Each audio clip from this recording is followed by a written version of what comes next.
नमस्कार। Time management की बात हम कर रहे थे और देखिए, आप स्टूडेंट्स की एक बड़ी आदत होती है। एडमिशन हो गया हमारा जून जुलाई में। उसके बाद आप क्लास में आते हैं और क्लास में आने के बाद में क्लास में तो बाद में आते हैं, पहले आप कॉलेज में आते हैं। उसके बाद आप सोचते हैं कि किसकी क्लास अटेंड की जाए और किसकी क्लास अटेंड नहीं की जाए, कौन से दोस्त बनेंगे और फिर उन दोस्तों के साथ आप किस तरह से संबंध रखेंगे। कभी आप उन दोस्तों के साथ भाग जाते हैं और क्लास अटेंड नहीं करते, कभी आप उन दोस्तों के कारण आपकी खुद की क्लास अटेंड नहीं करते और उनकी क्लास में घुस जाते हैं। ऐसा करने से आपकी अटेंडेंस शॉर्ट हो सकती है। आपकी बहुत सारी आदतें आपको अंत में पश्चाताप की ओर ले जाती हैं। आप सोचते हैं एग्ज़ाम्स तो मार्च में होंगे, अभी तो बहुत टाइम है, और ऐसे करते करते ही जुलाई के बाद अगस्त आता है। आप उसमें चुनाव में लग जाते हैं और फिर उसके बाद में फसल कटने लगती है, फिर आप उसमें लग जाते हैं, फिर दिवाली आ जाती है। हाँ, तो बच्चों, अपन बात कर रहे थे कि किस तरह से आपका समय धीरे धीरे करके रिस जाता है। जैसे किसी घड़े में छेद हो एक छोटा सा, और आप उसको भर दें और आप दूसरे दिन तक पाएंगे कि वो खाली हो जाता है। ऐसे ही आप समय को धीरे धीरे नष्ट करते जाते हैं। अल्टीमेटली जनवरी आ जाती है और आपको तब चिंता लगती है कि अब हमको पढ़ना है। ऐसे में आप जल्दी जल्दी में आधे कोर्स को पढ़ते हैं, आधे को नहीं पढ़ते हैं, और इस तरह से आप जिस मकसद से कॉलेज में एडमिशन लेते हैं वो मकसद कतई पूरा नहीं हो पाता और आप येन केन प्रकारेण केवल पास होने की तैयारी में रहते हैं। तो बेहतर ये हो कि आप अपने आप के बारे में सोचें। जो समय आपको मिला है वो अपने आप को श्रेष्ठ बनाने के लिए मिला है, और अपने आप को श्रेष्ठ आप तभी बना सकेंगे जबकि आप अपने समय का सर्वश्रेष्ठ उपयोग करेंगे। तो ये कि हम कैसे सर्वश्रेष्ठ उपयोग करें, इसके लिए हमें कुछ बातें जो बड़ी महत्वपूर्ण हैं उन्हें ध्यान देनी होंगी। सबसे पहला कि क्या हम अपने कार्य को तुरंत कर रहे हैं या टाल रहे हैं। हमें काम को तुरंत करने की आदत होनी चाहिए। हम यदि टालमटोल की नीति अपना लें तो अंत में पश्चाताप के शब्दों के अलावा हमारे पास में कुछ हासिल नहीं होगा। जैसे कि मैंने अभी बताया कि बहुत सारे स्टूडेंट्स इस तरह से करते हैं और फिर अंत में जब एग्ज़ाम हो जाता है और रिज़ल्ट आता है तब वो बड़े दुख भरे शब्द बोलते हैं, अरे काश मैंने ऐसा किया होता, काश ये हो जाता, मैं तो ये कर सकता था। तो ये कर सकता था और इस तरह के जो शब्द हैं ये आपके जीवन में ना आए, इसके लिए आज से और अभी से अपनी टालमटोल की आदत को छोड़ दें और इस आदत के कारण आपका नज़रिया नकारात्मक बन रहा है, जो आपको पता भी नहीं चल रहा है। आप हर एक चीज़ के लिए बहाने बना रहे हैं और बहाने बनाते बनाते जब कोई आपसे पूछता है तो आप तुरंत भारी भरकम शब्दों से अपने आप को जस्टिफाई करने लगेंगे। ऐसे व्यक्ति पैरालिसिस ऑफ एनालिसिस के शिकार होते हैं। ये बहुत बड़ी एक बीमारी है।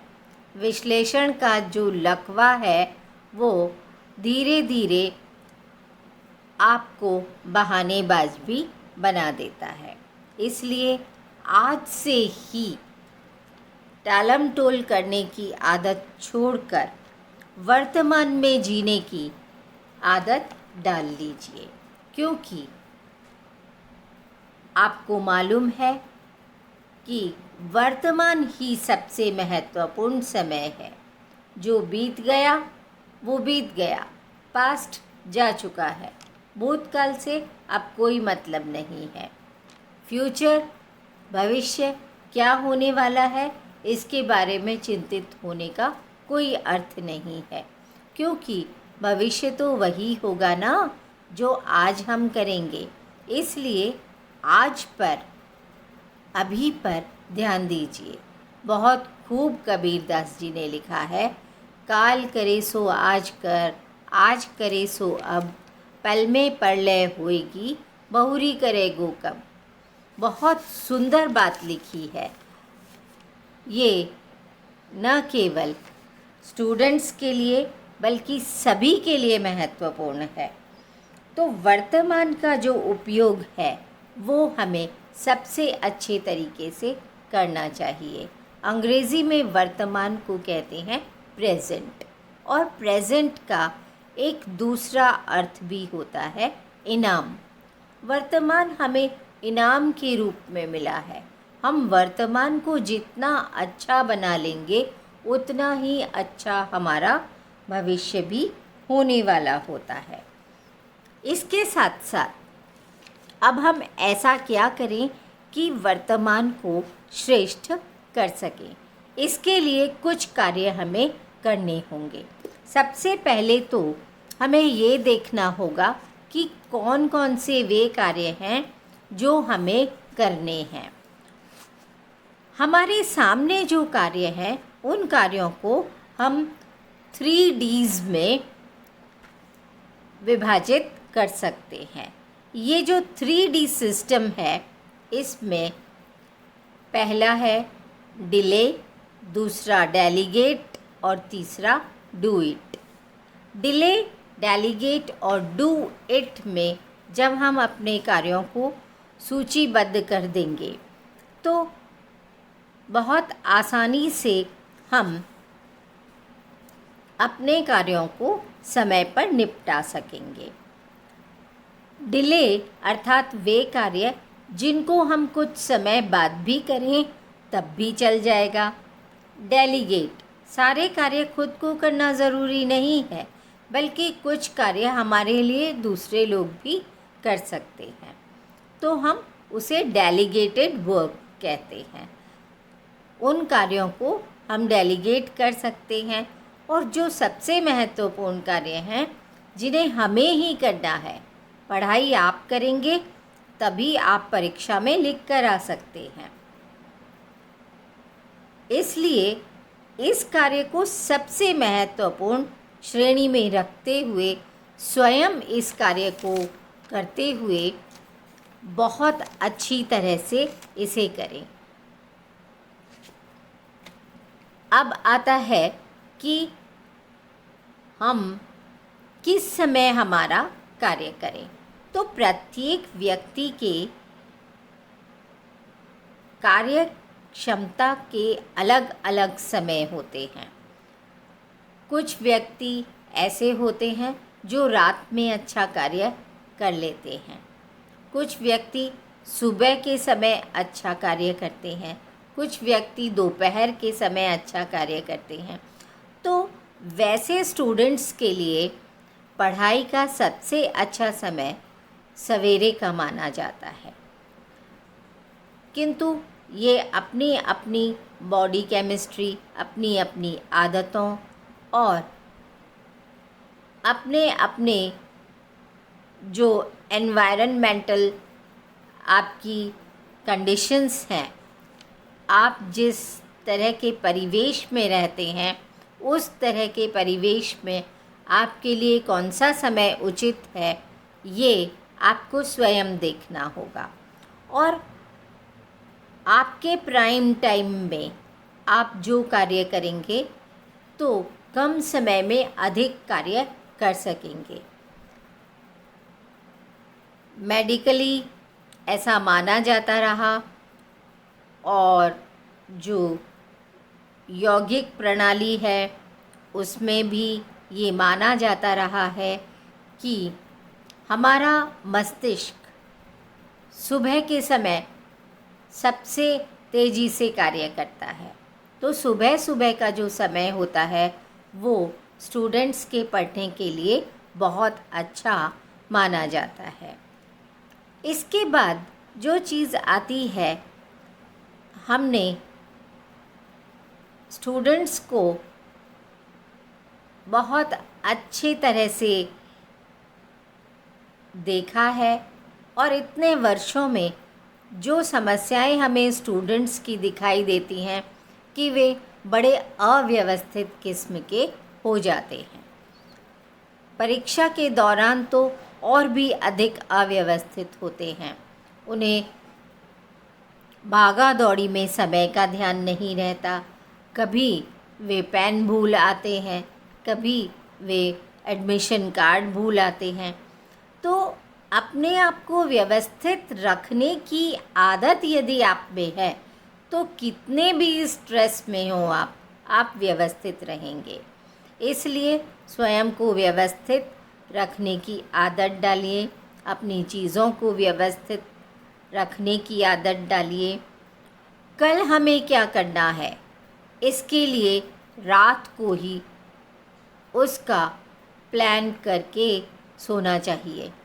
सुबह होने वाली परीक्षा में आम तौर पर बच्चे भागते भागते लेट हो जाते हैं और उनकी परीक्षा छूट जाती है। इसलिए यदि हम पहले से ही व्यवस्थित ढंग से कार्य करें तो समय की भी बचत होगी और अनेक कठिनाइयों से बचा जा सकेगा। समय के अनुकूलतम उपयोग के लिए जिस चीज़ की सबसे ज़्यादा ज़रूरत है वो है कि हम अपना टाइम टेबल बना लें। आपको किसी पेपर को कितने समय में तैयार करना है, किस तरह से तैयार करना है, आपको पढ़ाई कैसे करनी है, स्कूल की पढ़ाई और कॉलेज की पढ़ाई, इन दोनों में काफ़ी अंतर पाया जाता है। स्कूल के क्वेश्चन पेपर्स जो बोर्ड के होते हैं और यूनिवर्सिटी के क्वेश्चन पेपर्स, इनमें काफ़ी अंतर होता है। उनके उत्तर देने के तरीके में भी अंतर होता है। इसलिए बेहतर हो कि आप अपने टाइम टेबल के अनुसार विभिन्न विषयों को अपने समय चक्र में शामिल करते हुए उनकी पढ़ाई करें और सभी विषयों को समान वेटेज देते हुए पढ़ें, क्योंकि सभी विषयों के अंक आपके डिवीज़न में काउंट होते हैं। तो ये सारी चीज़ें यदि आप ठीक ढंग से करते रहेंगे, सकारात्मक नज़रिए के साथ में प्रत्येक परीक्षा को पास करेंगे और अपना मकसद केवल अंक लाना नहीं बल्कि ज्ञानार्जन का रखेंगे, तो ये और भी ज़्यादा आपके लिए, आपके भविष्य के लिए अच्छा होगा।